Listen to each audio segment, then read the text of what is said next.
Alright, this is the review for the quiz tomorrow. So, a recipe for one batch of cupcakes uses 3 cups of sugar and 9 cups of flour.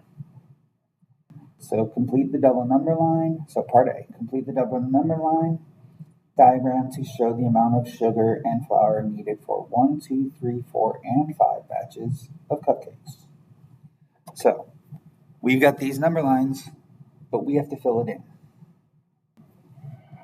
Okay, so labels. So, sugar, flour.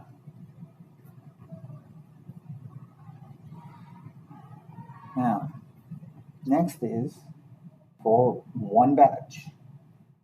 Now, in one batch, there's 3 cups of sugar.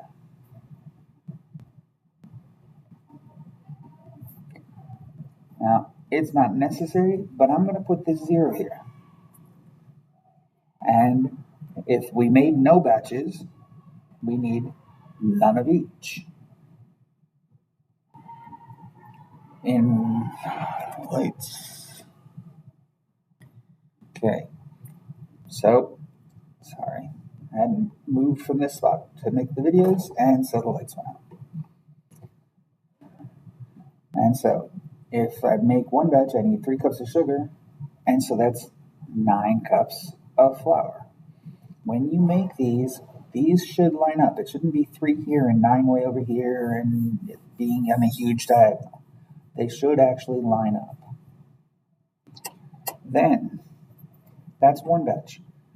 Now, remember, this tells you what we count by. So to get from here to here, I went 0, 3, so that means I'm adding 3. To get from here to here, I went from 0 to 9, so I'm adding 9. So to get to my next spot, I'm going to add 3 more. Well, 3 plus 3 is 6. So that's 2 batches. 9 plus 9 is 18. So now I've got 1, 2. Well, add 3 more. So I've got 9. Add 9 more.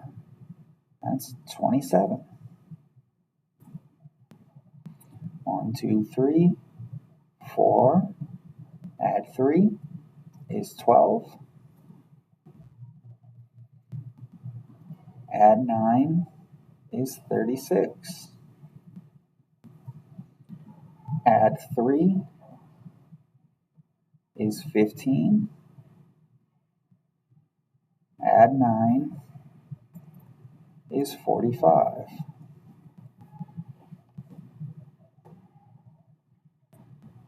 Now, if you use 21 cups of flour, how many cups of sugar should you use?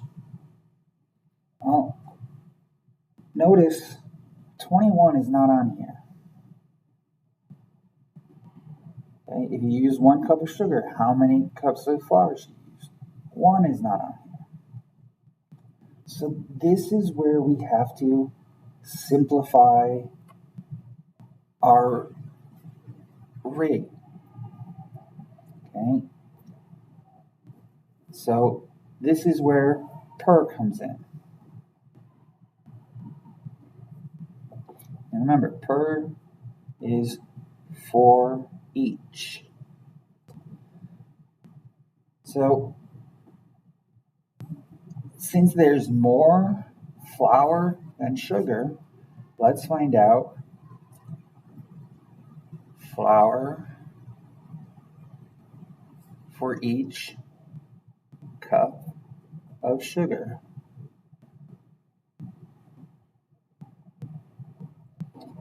And so to do that, we're going to find 1 cup of sugar.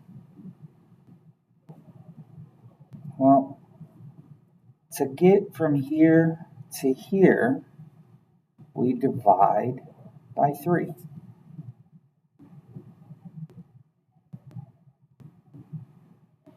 Okay? And so that means that matching spot here,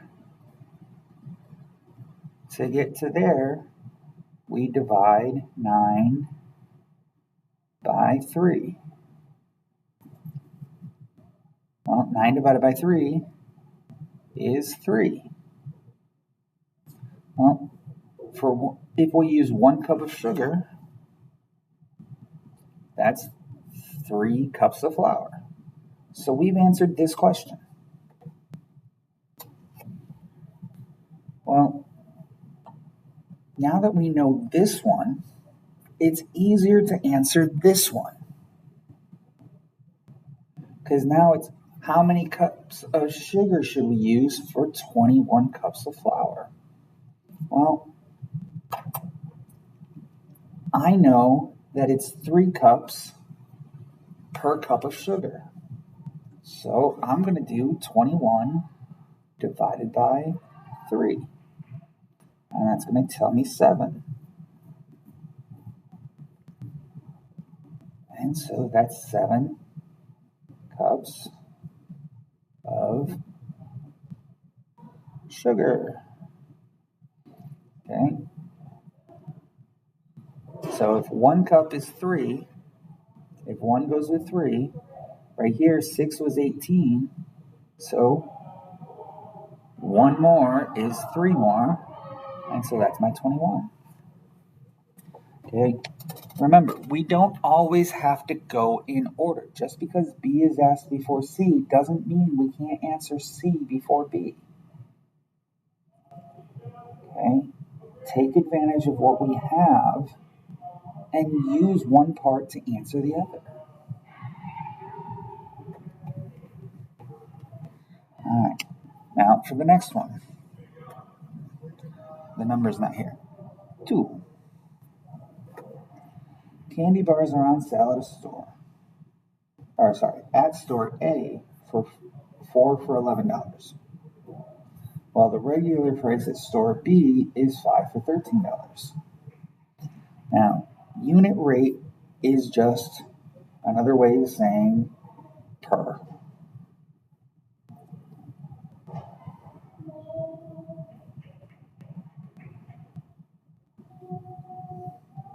So this is just, unit rate is just cost per item. Okay, so this is asking how much for 1. Well, to do that, if it's 4 for 11, we do 11 divided by 4. Well, 4 goes into 11 2 times. 2 times 4 is 8. So 3 left over, bring down the 0. 4 goes into 30 7 times. 7 times 4 is 28. 2 left over, bring down another 0. 4 goes into 20 5 times with nothing left over. So at store A, they are $2.75. And so $2.75 per candy bar.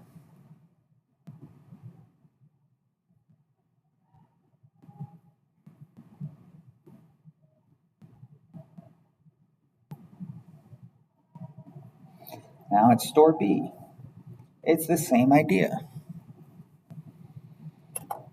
So we've got 13 divided by 5. Well, 5 goes into 13 2 times with 3 left over, bring down the 0. 5 goes into 36 times, so that's 2.6. So $2.60 per candy bar.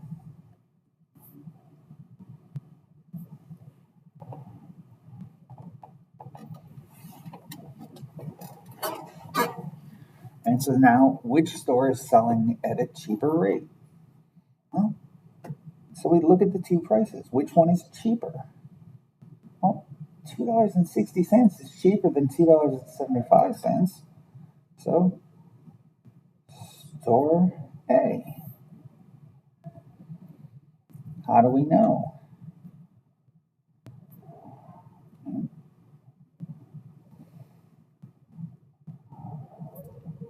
Sorry, I said store A. I meant store B.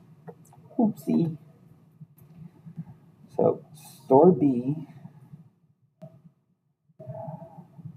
costs $2.60 per bar, while store A costs $2.75 per bar. This is 15 cents more than store B.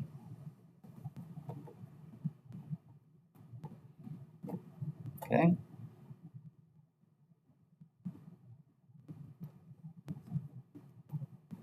And now, here we go for the last one.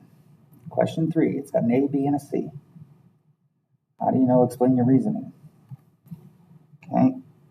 It wants to know which one's the fastest, which one's the slowest, and how do we know? Well, we change it to miles per hour. So basically, we just do the division. 400 divided by 12, 300 divided by 10, 200 divided by 15, and 150 divided by 5. So yes, it's a lot of division.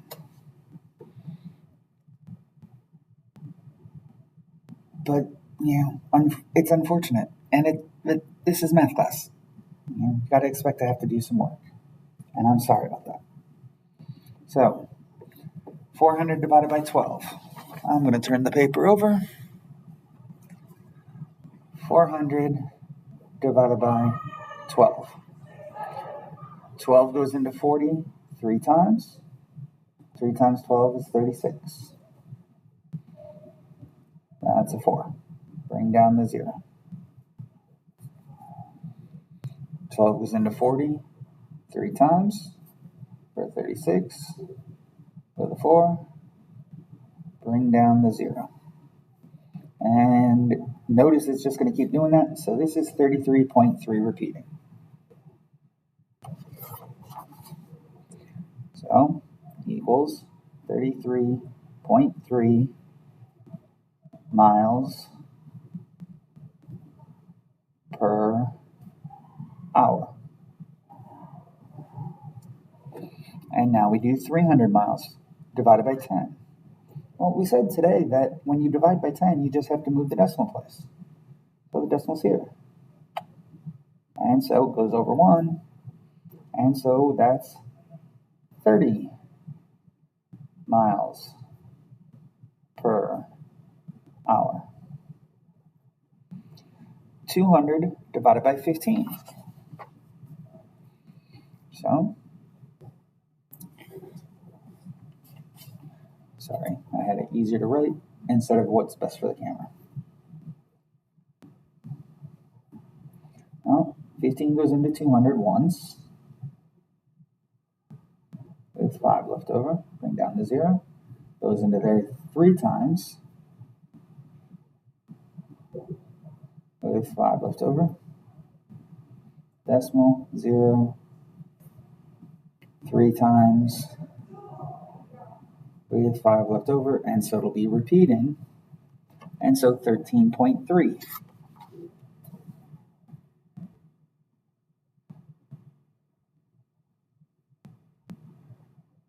miles per hour. And then 150 divided by 5.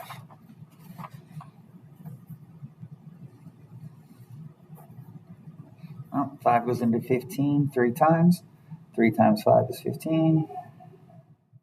5 goes into 0 0 times, and so that's 30. Boy, I wasn't thinking that one through when I made this. Doesn't change the answer, but still. Didn't intend for two of them to end up being the same amount. All right. So, which train is the fastest? Well, which one has the highest miles per hour? We've got 33.3, 30, 13.3, and 30. Well, the biggest number is 33.3, so Coastal Comet is the fastest. What's the slowest? So we're looking for the smallest number. The smallest number by far is 13.3, Reading Railway. And so, how do we know? Explain the reasoning.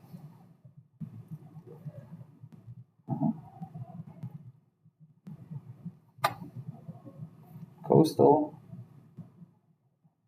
Comet goes farther in 1 hour than any of the others.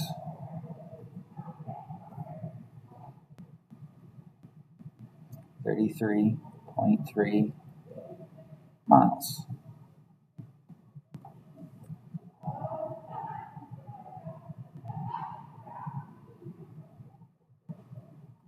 So it is the fastest.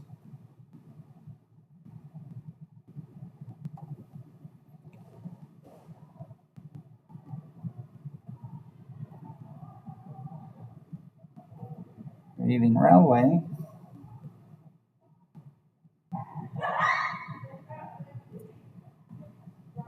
covers the least distance in 1 hour.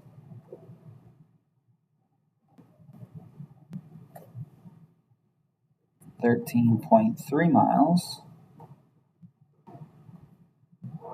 So it is the slowest. And there's your explanation. And that's everything that's on the quiz, people. Make sure to read the questions carefully, take your time, and good luck.